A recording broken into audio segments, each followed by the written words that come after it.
Friends नमस्कार। IAS PCS factory में आपका स्वागत है। यहाँ पे हम देख रहे हैं बिहार लोक सेवा आयोग का 68 बीपीएससी का पेपर और आज पेपर कंडक्ट किया गया है जीएस 1 यानी जनरल स्टडी 1। यहीं से शुरुआत हुई है and this has been one of the unconventional paper I would से, और काफ़ी लेंदी पेपर रहा है बीपीएससी के हिस्ट्री में। अगर आप बीपीएससी से रूबरू होंगे, वाकिफ होंगे अगर पहले से, तो किस तरह के क्वेश्चंस आते रहे हैं, बहुत सिंपल पैटर्न पे क्वेश्चंस आते रहे हैं। बट इस बार थोड़ा सा चेंजेस इस मायने में है कि जैसा कि कहा गया था बीपीएससी की तरफ से कि शॉर्ट नोट्स आएंगे, बट ये क्लैरिफिकेशन नहीं थी कि 3 आएंगे कि 5 आएंगे।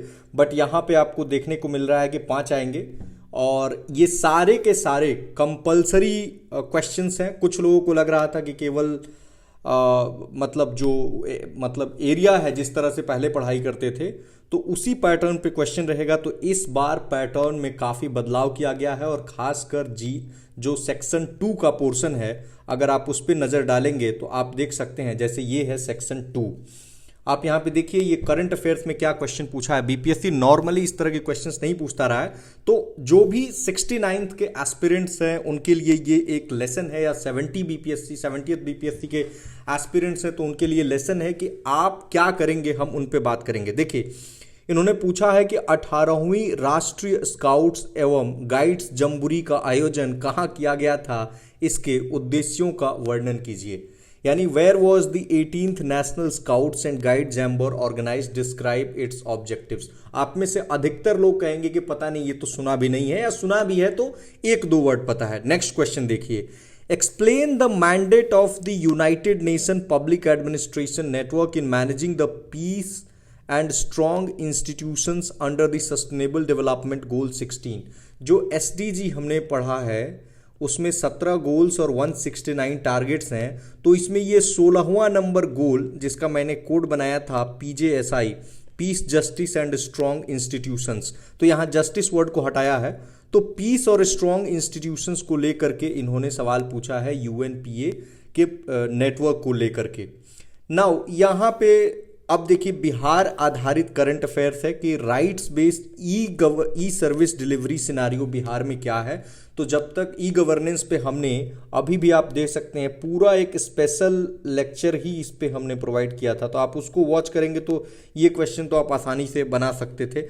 सोलर पावर जेनरेशन बिहार में, कि क्या बिहार ने कौन से स्टेप्स उठाए हैं कि सोलर पावर का जेनरेशन, ये भी क्वेश्चन आसान नहीं है इसको अटेम्प्ट करना। जैसे आपने फ्लोटिंग सोलर पावर प्लांट को भी दे सकते थे, जैसे प्रीलिम्स में क्वेश्चन आया भी था 68 में ही कि दरभंगा का floating solar power plant, Supaul को मेंशन कर सकते थे। मिनी हाइडल प्लांट्स जो नॉर्दर्न बिहार में जो है उन्हीं को आप मेंशन करेंगे। और 7 निश्चय 2 में, बेसिकली 7 निश्चय 2 में हर खेत को पानी एक निश्चय है, निश्चय नंबर 3, तो उसमें भी ब्रेडा लगा रहा है।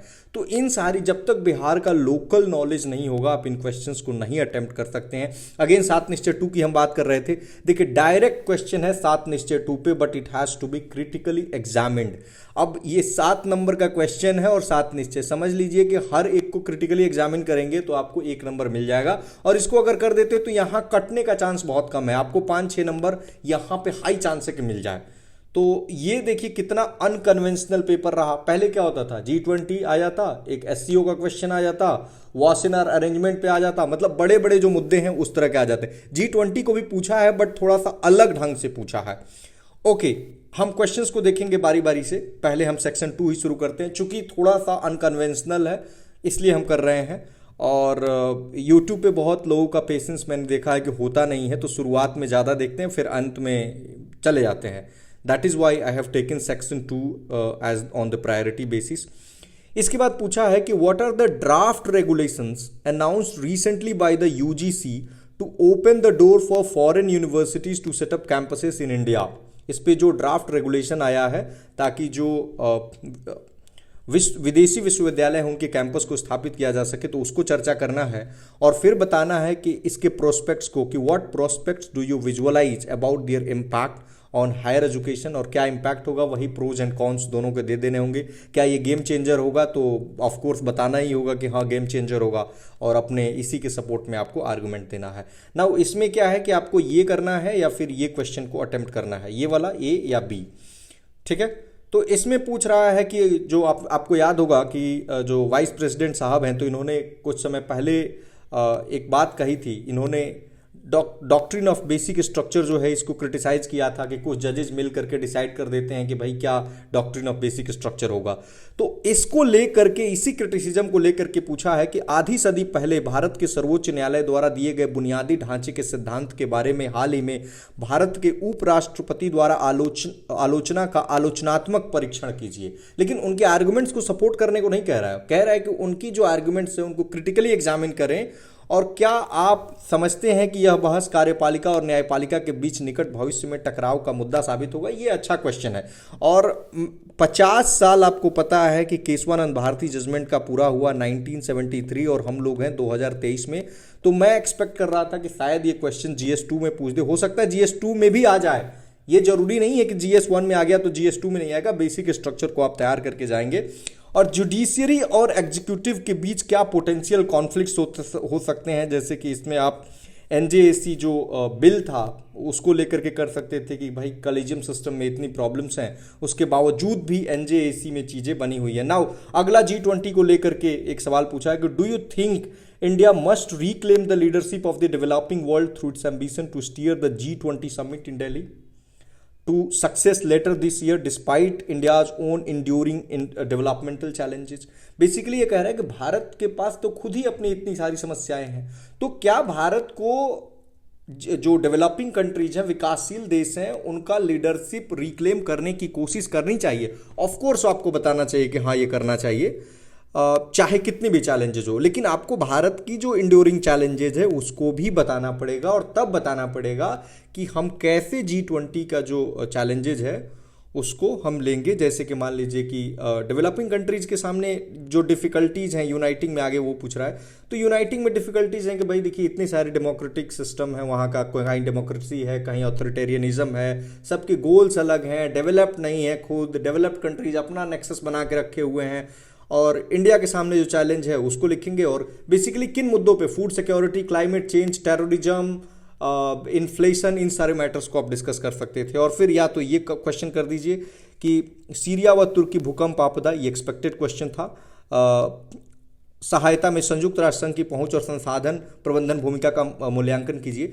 एक जो हार्डर होता है HADR, humanitarian assistance and disaster relief, तो इसको बेसिकली आपको मेंशन करना था। Disaster relief diplomacy vision, IAS में एक आर्टिकल भी छपा था, तो शायद जनवरी या फरवरी के महीने में, तो उसको आप मेंशन कर सकते थे। बट यहाँ पे UN स्पेसिफिक आपको चीज़ों को मेंशन करना था कि what role UN has played.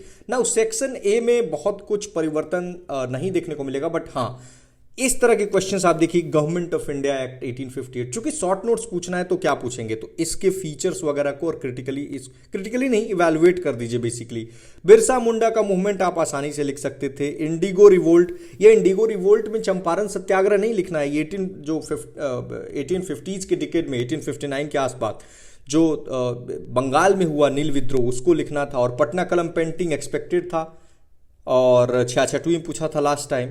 और development of caves in eastern India in ancient time में, तो उसको लिखना था। इसमें बिहार का भी जो सदर्न में आप देखते होंगे कि उसको लिख सकते थे, कर्ण चौपाद है, या फिर और भी मेंशन करते। ओके, क्वेश्चन नंबर 2 में आप देखिए कि discuss the factors for the emergence of the INM। ये बहुत इंपॉर्टेंट क्वेश्चन है और ये बहुत ब्रॉड क्वेश्चन है।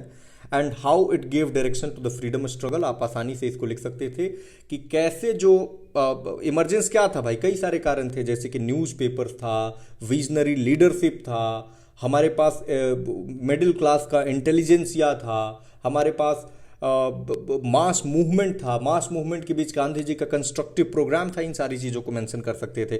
और ये फिर टेक्निकल एजुकेशन इन बिहार को लेकर के पूछा है, तो आप उसको लिख सकते हैं, और फिर क्रिटिकली एनालाइज करना है इसको। Then development of temples in north India, ये आर्ट एंड कल्चर का, प्योर आर्ट एंड कल्चर अगर आप UPSC वाला तैयार किए होंगे then you can write it. और रविन्द्रनाथ टैगोर जी का ये एक्सपेक्टेड था क्योंकि काफ़ी समय से। तो यहाँ तो कुछ क्वेश्चंस है, जैसे कि ये टेम्पल्स वाला दिख गया, या फिर यहाँ गवर्नमेंट ऑफ इंडिया एक्ट, तो या फिर इंडिगो रिवोल्ट, यहाँ पूछने को चंपारण पूछ सकता था। तो इसमें चंपारण को भी चाहे तो आप मेंशन कर सकते हैं। तो ये सारा रहा। देखिए बेसिकली बात है ना कि 5 क्वेश्चन तो पहले सेक्शन में short notes plus 2 question long, 7 question यहीं पे हो गए। फिर सेकंड में 5 और 2 7 हो गए 14। उसके बाद 72 नंबर का जो डीआई सेक्शन है वो बनाना है। DI section has been more और लेस, आप देख लीजिए यहाँ पे बेसिकली डीआई सेक्शन में पूछा है कि 2012 से 2017 के बीच 5 विषय हैं, इंग्लिश, हिंदी, मैथ, साइंस और हिस्ट्री, और इनके ये हाईएस्ट मार्क्स हैं और ये एवरेज मार्क्स हैं, सारे ही विषयों के दिए हुए हैं। और इन पे आधारित, यहाँ हिंदी में छपा है, और इन पे आधारित कुछ क्वेश्चंस पूछे गए हैं। बेसिकली क्वेश्चंस में परसेंटेज इंक्रीज है, एवरेज, कंबाइंड एवरेज है, मतलब ये बहुत टफ नहीं है, सिंपल साइड पे ही है। मतलब जैसे बीपीएससी पूछता रहा है वैसे ही है। आप इसको मैं धीरे धीरे करके दिखा देता हूँ, आप इसको देख लीजिए। ये 8वां नंबर है। और पहले क्या होता था कि 4 में से आप कोई 2 चूज कर लेते थे, अब ऐसा नहीं है, अब हर 2 में से 1 चूज करना है। ठीक है, ये बार ग्राफ पे है, ये पाई चार्ट पे है। तो नाउ लेसन सब की अगर हम बात करें तो मैंने यहाँ कुछ पॉइंट लिखा है कि in my estimation the paper has been a lengthier one, it has been an unconventional paper and it was expected also. You require rigorous practice, nobody else can help you to attain that, it is you only जो इसको करेंगे। Wider knowledge of the current affairs is required, इसके लिए आप Vision IAS का magazine पढ़िए। Time management is going to be very crucial, because I am sure कि आप में से बहुत सारे लोग होंगे जिनको टाइम मैनेज करने में दिक्कत हुई होगी। हो सकता है एक आध क्वेश्चन छूट भी गया हो, शॉर्ट नोट्स कोई। नेक्स्ट क्या करना है, तो जो भी 69th बीपीएससी दे रहे हैं या 70 बीपीएससी दे रहे हैं, my sincere advice to all कि अभी आप थोड़ा सा मेंस का प्रैक्टिस करते रहें। देखिए ये अगर अभी मई चल रहा है ना, मई जून आपके हाथ से निकला और जुलाई का मिड, तो आप आ जाएंगे फिर जुलाई के मिड से पीटी मोड में, और जुलाई के मोड से जब आप पीटी मोड में आ जाएंगे तो फिर आपका जो लास्ट में टाइम है वो बहुत कम टाइम बचेगा। फिर आप उस समय जब प्रीलिम्स आपका क्लियर होगा तो खोज रहे होंगे कि कोई आपको जड़ी बूटी दे दे कि वो जड़ी बूटी खा करके और आप एकदम मेंस के लिए प्रिपेयर हो जाए। वो ऐसा कुछ होने वाला नहीं है। ये मई, जून और जुलाई, जिसको भी 69th बीपीएससी में फाइनल सिलेक्शन लेना है, माई एडवाइस कि मई, जून और जुलाई को बहुत सिंसियरली आप यूज कीजिए। धन्यवाद।